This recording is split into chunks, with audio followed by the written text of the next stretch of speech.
A Minotaur, a lonely monster. Hello and welcome to Fairies, Mermaids, Unicorns, a show about the captivating world of mythical creatures. Today's story is about the Minotaur, a monster in the Labyrinth, a symbol of chaos and malice.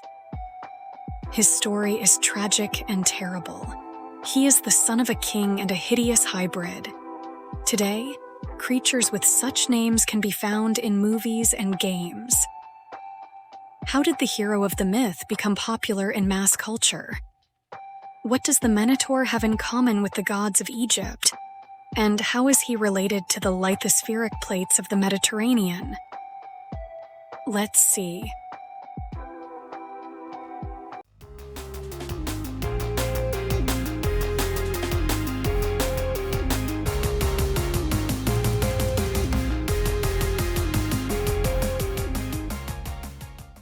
It's common knowledge what a Minotaur looks like.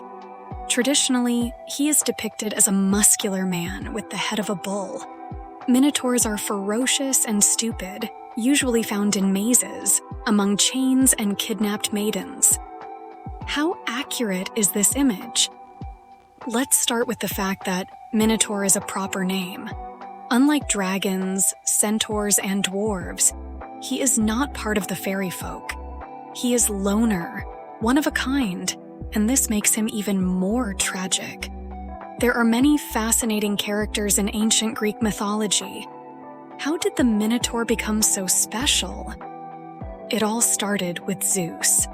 As it usually happens, the king of the gods was inflamed with passion for a young maiden named Europa, and kidnapped her, having turned into a bull. On the island of Crete, Europe gave birth to 3 sons of Zeus, and then married the Cretan king Asterius. Time passed, the king died, and the eldest of the grown sons, named Minos, claimed the throne. To consolidate his rule, he prayed to the god of the seas, Poseidon, for a sign. The god of the seas sent a wonderful white bull from the foaming surf. It was assumed that this bull would be immediately sacrificed to Poseidon, as a sign of gratitude. However, Minos considered the bull too majestic to be sacrificed. Instead, he sent ordinary cows to the altar. So Poseidon was offended. In his anger, Poseidon was unexpectedly resourceful. He inflamed the wife of Minos, Pasiphae, with love for the Cretan bull. Pasiphae suffered from her passion and turned to Daedalus, the famous craftsman, for help. He built a hollow wooden cow for her. The queen climbed inside and was able to, mate with the artiodactyl. As a result of this union, a child was born who was both a man and a bull. He was named Asterius after his adoptive grandfather, but everyone called him the Bull of Minos. That is, the Minotaur. Ovid describes the Minotaur as a strange hybrid creature, the double form of a bull and a man, born of divine wrath and unnatural passion. He embodied shame and holiness. After all, he was the grandson of Zeus and the son of the messenger of Poseidon. Minos did not have the right to kill a terrible creature or keep it in plain sight. The same Daedalus, on Minos' orders, built an underground maze, a labyrinth, from which it was almost impossible to get out. The unfortunate Minotaur spent all his life there. Every 9 years, the neighboring peoples sent captives to Crete as a tribute, 7 young men and women, whom the Minotaur devoured in the depths of the labyrinth. But then a hero came. Theseus from Athens was a demigod and the son of Poseidon. He boldly entered the labyrinth. The daughter of King Minos, Ariadne, gave him a ball of thread so that he would find his way back. In the very center of the maze, Theseus found the Minotaur and killed him. Some say that with a sword, or perhaps with bare hands. With the help of Ariadne's thread, the hero returned to the light and solemnly sailed home from Crete, taking the princess with him. Thus, King Minos lost both his son and daughter in a day. Theseus then left the girl on an island in the middle of the sea. By the way, in the future, Theseus will behave no better. On the one hand, he united the city-states around Athens. On the other hand, together with a friend, he kidnapped young Elena, the most beautiful maiden in all of Greece, and tried to rape the wife of Hades, the god of the underworld. There, in the realm of the dead, he remained forever alive. But back to the Minotaur. If, for some reason, we need a sparse scientific explanation of this myth, we can easily think of one. The Isle of Crete is the surface part of the Hellenic Arc, formed during the collision of the African and Aegean tectonic plates. The Minoan state was literally located on a dormant volcano. People constantly heard the underground rumble, felt the earth shake under their feet. And to explain this phenomenon, they came up with a terrible monster, the Minotaur, who ran amok in the labyrinth under their city. A little redundant, don't you think? To invent such a complicated story about love, betrayal, and betrayal just to justify earthquakes? Any myth is also an allegorical story. The plot of the horror in the labyrinth can be interpreted as a story about the search for a destiny. Young Theseus went on a journey to prove that he is a real hero. It can be argued that there is a monster in every person, and there is a person hiding in every monster. And in general, maybe the Minotaur was terrible only from outside, the exact opposite of Theseus? If Theseus killed him, did he become more terrible than the monster? And what motivated Ariadne? The girl lived in the palace, a real princess. Then a handsome stranger appears, and she falls for him, providing him with a plan to kill her half-brother, a guiding thread. And after that, she runs away with him. I wonder how Theseus planned to find his way out of the labyrinth if it were not for Ariadne's help. Or was it part of his plan, to turn the head of the king's daughter?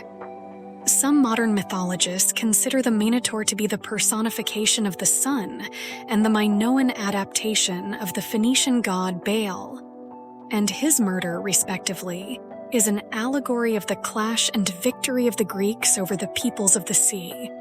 In other words, the victory of civilization over savagery. In the rationalized interpretation of the myth, there was no monster, but gladiator fights of captives with bulls and a cruel overseer nicknamed Taurus. As proof, they cite frescoes from Cretan palaces depicting dangerous dances with bulls.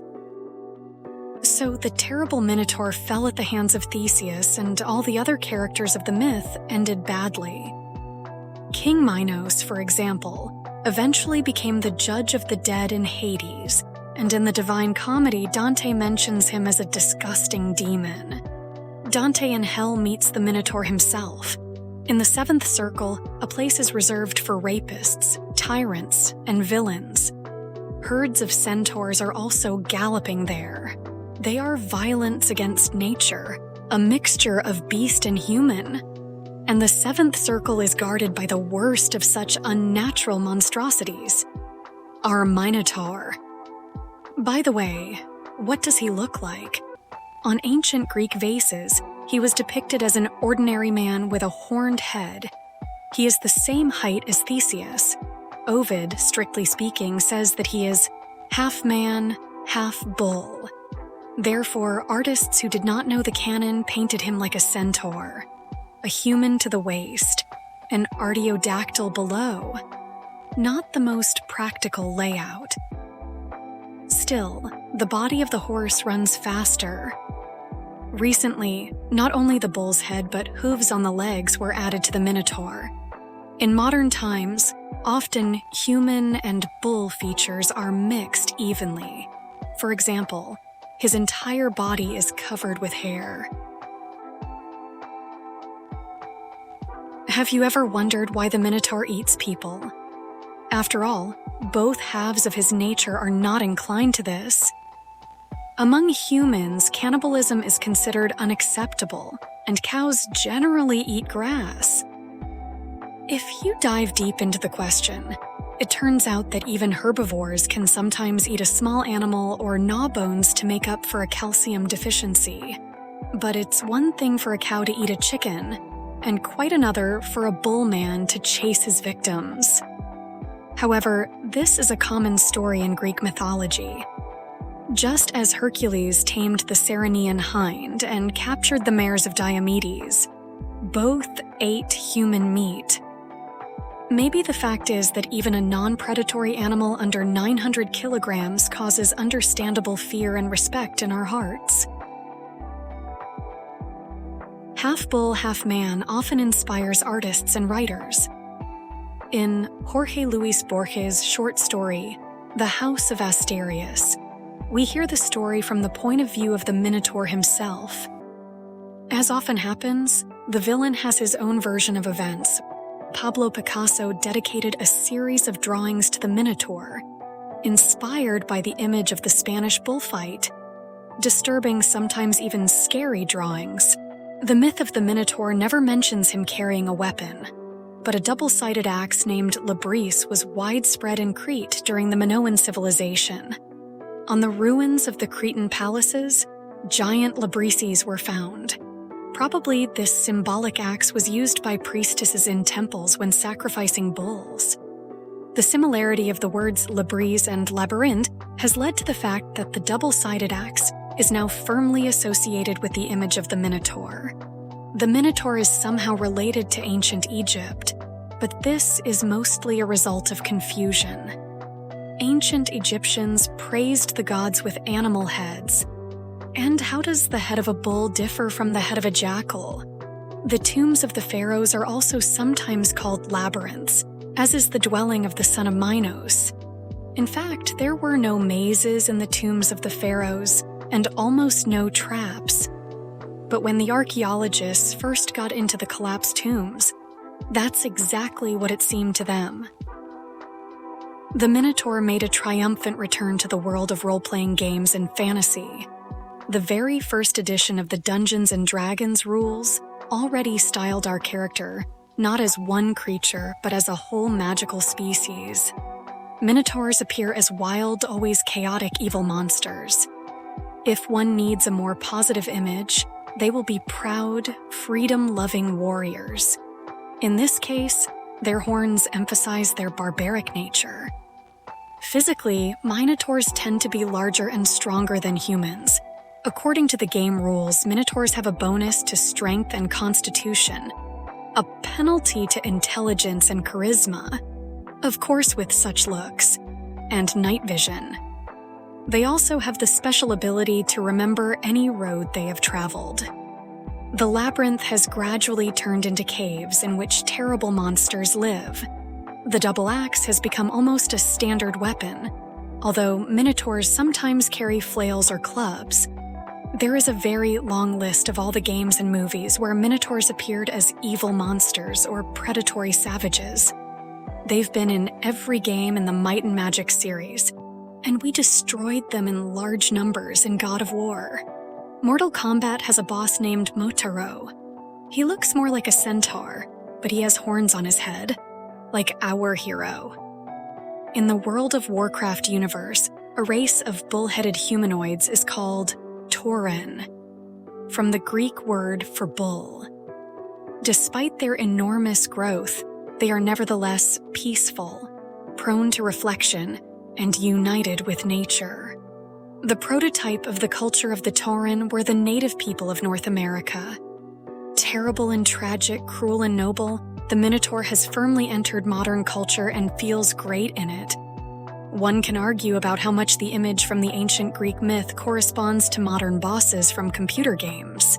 But that is the nature of mass culture, to make the image familiar for everyone. Thanks for watching. Don't hesitate to write your opinion on the Minotaur in the comments below. Click the subscribe button if you want to get notifications about new episodes on the channel. See you soon!